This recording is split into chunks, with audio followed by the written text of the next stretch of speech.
Welcome back to World of Immersion. Today we're going to be ranking the top 10 rides at the one and only Plopsaland de Panne.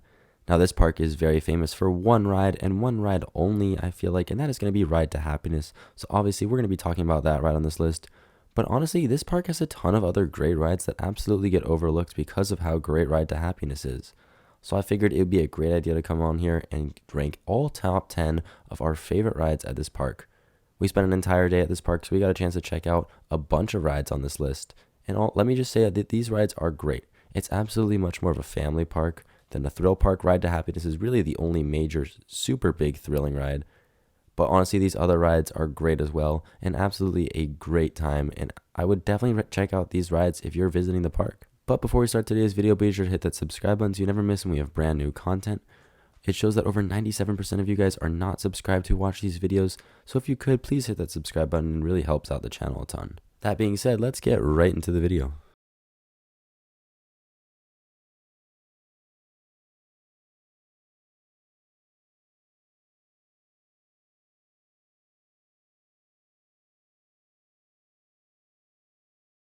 Alright, so starting off at number 10 is unfortunately a ride that we did not get the chance to check out, and that's going to be the Big Wave.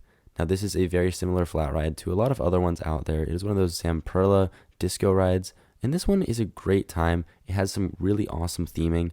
Like I said, we didn't get a chance to check out this one, but it has some awesome theming, and it looks like it's a ton of fun. I've been on a few of them like it, so I know exactly what to expect, and that combined with the great setting on this ride makes it definitely a worthy place at number 10. Now coming in at number 9 is a ride that honestly is really difficult to find, but it's a great time, and that is going to be Bumba's World Trip. Now this is a very small kids dark ride that's situated inside of one of the show buildings on the far right of the park, and it is very difficult to find. You have to actually go through almost like a play structure in order to get to it, but this ride's great. It's honestly a really solid dark ride. It's got some cool sets in there. The story is pretty decently easy to follow. When we were there, we were the only ones who were riding it. It was really funny. It almost looked like we weren't supposed to be there because the ride looked nearly closed. But it's great. It's a very solid little dark ride, and absolutely very pleasantly surprised by this one. Moving on to number 3 is going to be K3 Roller Skater. Now this is your typical Vekoma family coaster, but this one's cool. It's got some really solid theming. Honestly, nothing crazy to talk about here. It's just a very simple family Vekoma coaster, but it is a lot of fun. These rides are great for the whole family, and like I said, this one's got some really solid theming. Now moving on to number 7 is a ride that we did get the chance to check out and we're very pleasantly surprised by, and that is going to be Draconis. Now this is a Mock Rides powered coaster, but this one is awesome. The layout traverses over the entire medieval section of the park. You get some awesome views of both their water ride, which we will get to, their log flume. We're going to get to that one in a little bit, as well as it going through a castle. The whole station for this ride is awesome. The queue is through a castle in their medieval section. And like I said, you get some incredible views. That area of the park is by far the best themed in the entire park. And it's just a great time. You get to go around twice. When we were there at this park, there were pretty much no lines for anything except for Ride to Happiness the whole day. So we got to ride a ton of stuff in a very short amount of time. And this one was just a great ride to check out. Very pleasantly surprised by this one. And moving on to number 6 is going to be the park's water coaster that unfortunately we did not get a chance to check out, but it looked like a ton of fun. And that is going to be Super Splash. Now this ride looks like it's a very simple ride with just that big drop and a little bit of an airtime hill at the end. However, it does still count as a roller coaster because it is a water coaster by Mock Rides and not just a regular splashdown. But like I said, unfortunately, we did not get the chance to check it out. So maybe if we did get the chance to check it out, it would be a little bit higher on this list. But for now, it stays at number 6. And coming in at number 5 is going to be the water ride in the park that we did do, and that is Dino Splash. And this is a great water ride. This is one of the coolest log flumes I have seen. It's got a very cool double down drop at the end. The queue is very nicely themed. The station is very well themed. The whole thing has like a dinosaur theme to it. And while there aren't any animatronics, there are some great statues for sure. And there's a huge scene with a volcano right before you drop, which is amazing as well. This ride also has a few different drops, which helps out a lot. Just overall, I love this ride. It was a very solid water ride to have in the park. And that final drop looks so cool, going through that dinosaur skull at the end. And moving on to number 4 is going to be another one of the park's dark rides, and then it's going to be Plops Woods. Now, honestly, this ride from the outside looks like absolutely nothing.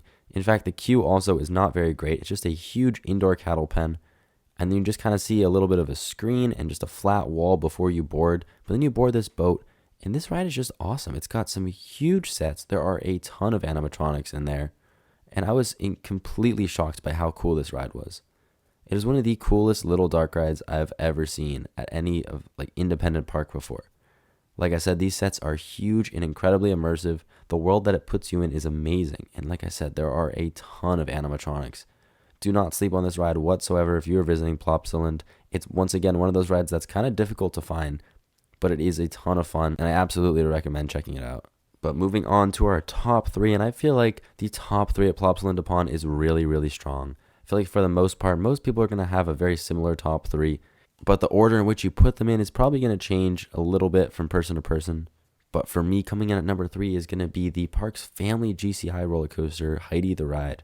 Now, like I said, their top 3 here is really, really strong, and Heidi the Ride is no joke. This is an incredible family GCI roller coaster.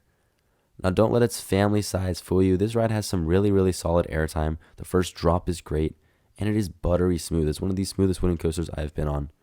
Pair that with some incredible theming from the park, and you've got just a great overall ride. This is one of those rides that absolutely anybody can enjoy. Kids will enjoy it, families will enjoy it, teenagers will enjoy it. Everybody will. This ride is just awesome. Like I said, it's just pure fun. Buttery smooth, some great airtime, and a very long ride as well. But coming in at number 2 is a ride that just barely tops it for me, and that is going to be Anubis. Now, this launched Gerstlauer coaster is actually a ton of fun.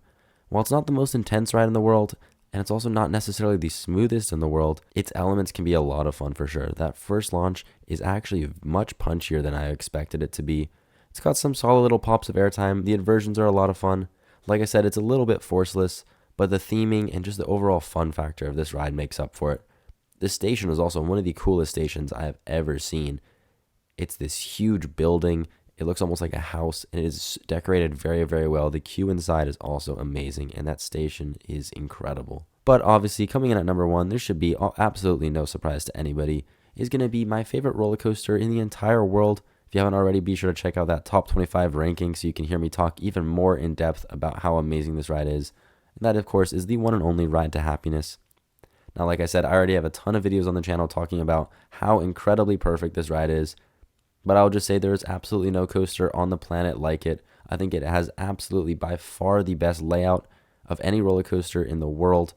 It is unlike anything else I've ever experienced. Some of the craziest elements and most one-of-a-kind feelings you will ever experience on a coaster. Pair that with some great theming and one of the best onboard soundtracks I've ever experienced in my life. And you just have a world-class ride that absolutely is my favorite roller coaster in the entire world. But that's going to do it for our ranking of the top 10 rides at Plopsaland upon. Be sure to comment down below how you would rank these rides. I know a lot of these rides are a lot lesser known than Ride to Happiness, so it's cool to be able to talk about some of these because they are a ton of fun. Thank you so much for watching World of Immersion today, and we'll catch you in the next video.